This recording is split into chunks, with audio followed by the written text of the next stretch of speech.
It's 1971. I'm 8 years old. I don't like my grandma. My mother's mother, the Italian side of the family, we call her Nonna.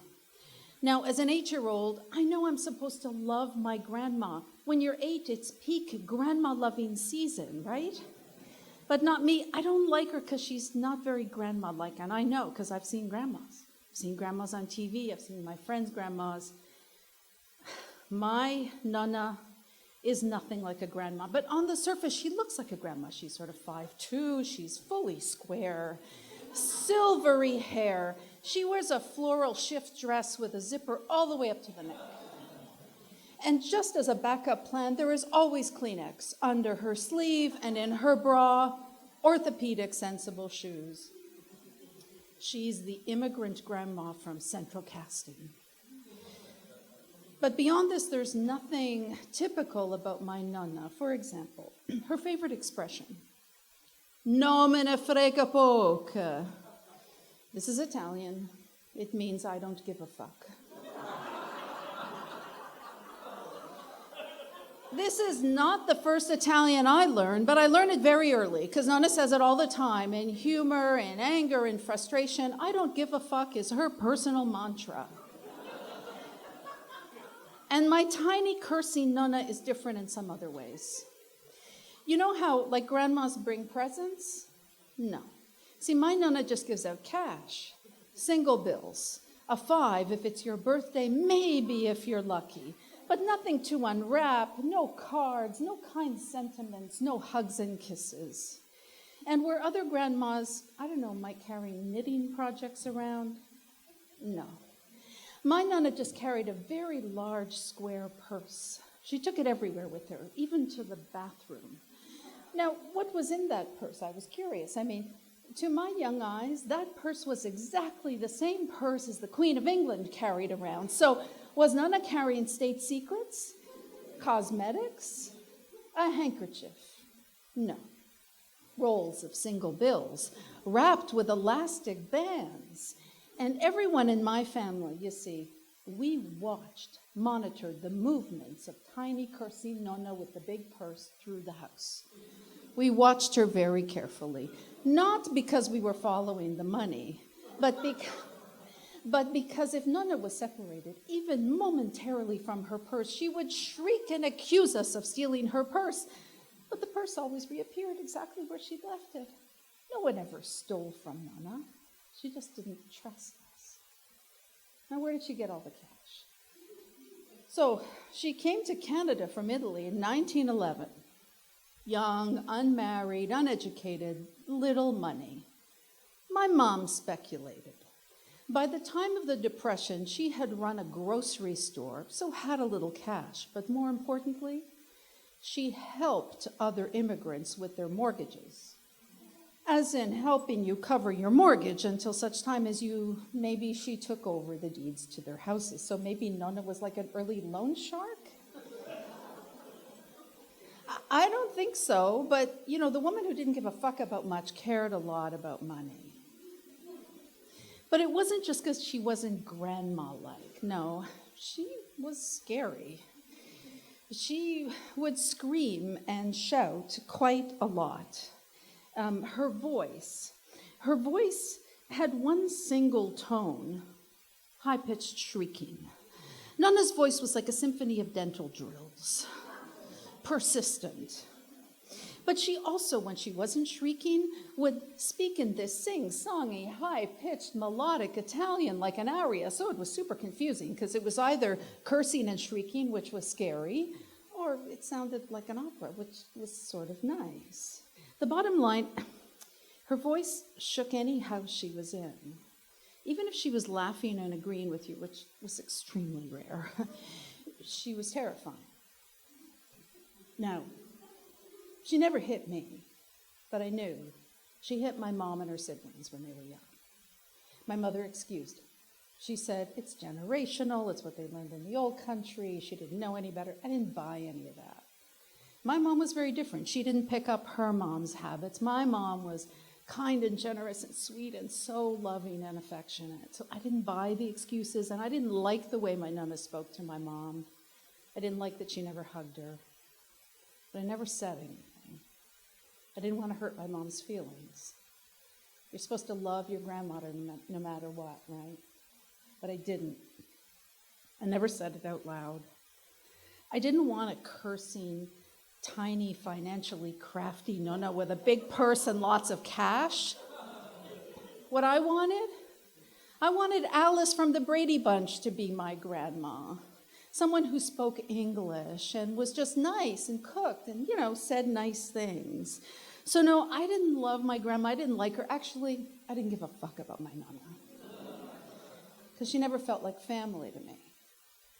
But she was impossible to avoid, because after my grandfather died, she moved in with us. My mother said, we're Italian. This is what we do. She's got to move in.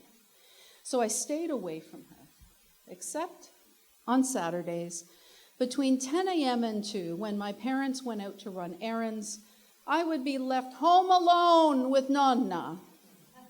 And Nonna would emerge from her room and shriek at me, "La televisione, apra, la lotta." She wanted me to turn on the television. She insisted I watch wrestling with her. Something about wrestling fascinated Nonna. She told me that the thing we all watched as a family on Saturday night's hockey, she said this was stupid. It was grown men chasing a rock on ice. It made no sense. Now, I could have countered. I could have said that La Lotta, the wrestling, this was just, men in short shorts doing homoerotic headstands. How was that better? I was 8. I didn't say that, but I did tell her that La Lotta, the wrestling on TV, was fake. Even as an 8-year-old, I knew this. And she said, no me ne frega poco. She said any fight was a good fight, and that's what mattered.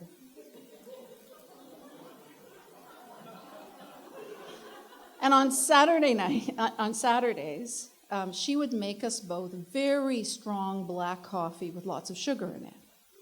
So my mother would come home to find us both shrieking at the television in Italian.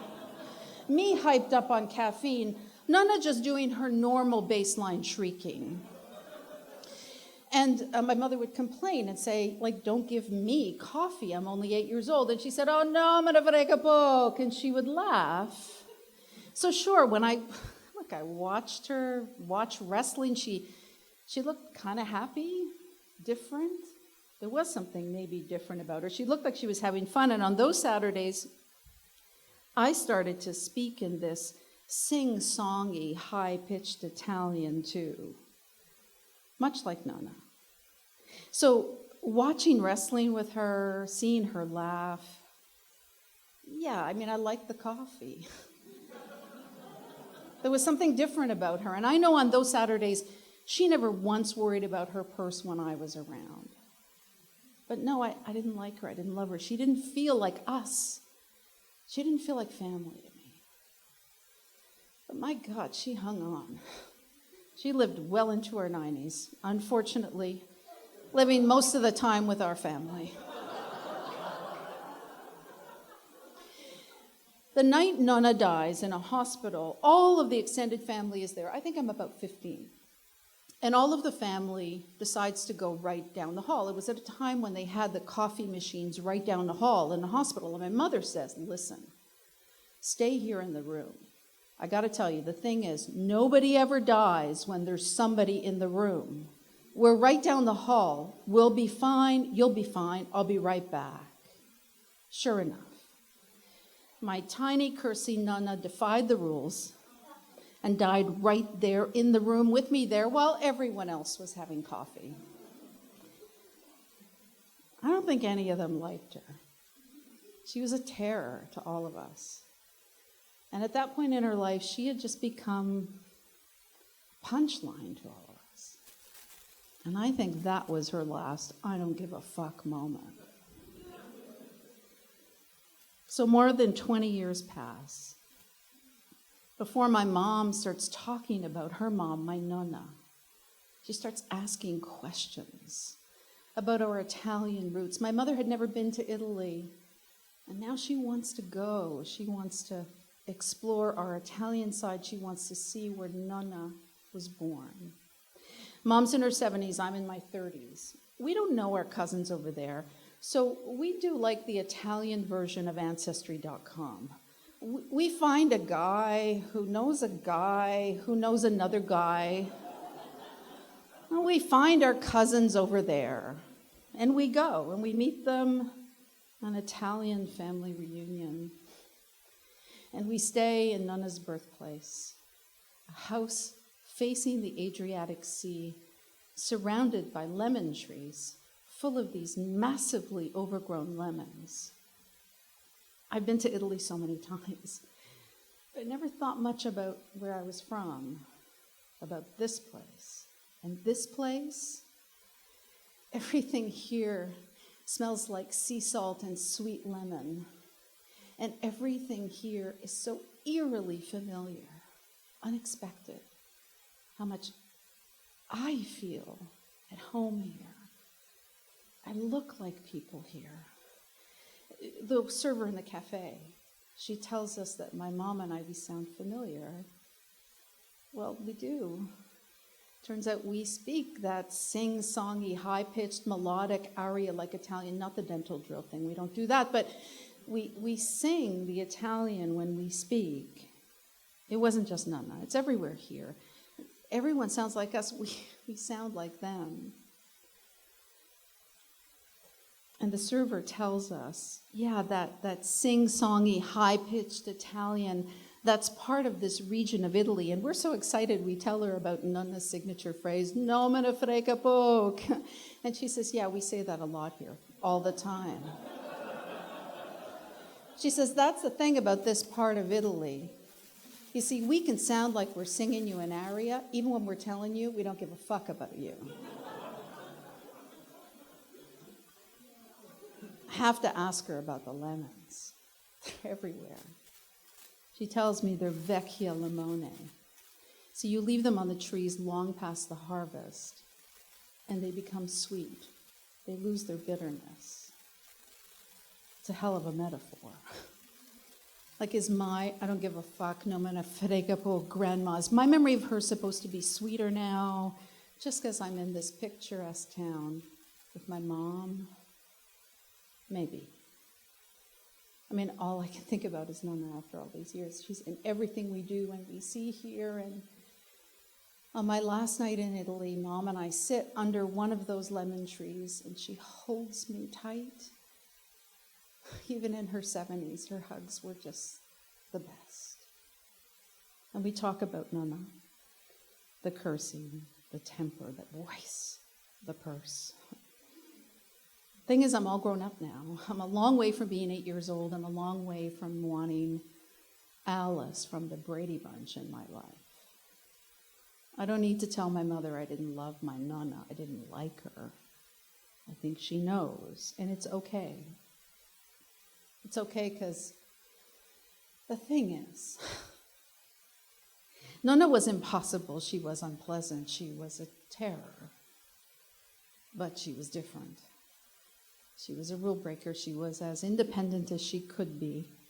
And here, in Italy, somehow, Nonna makes sense.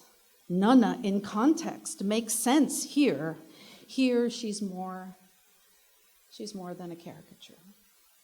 And maybe there's just a little bit of Nonna in me.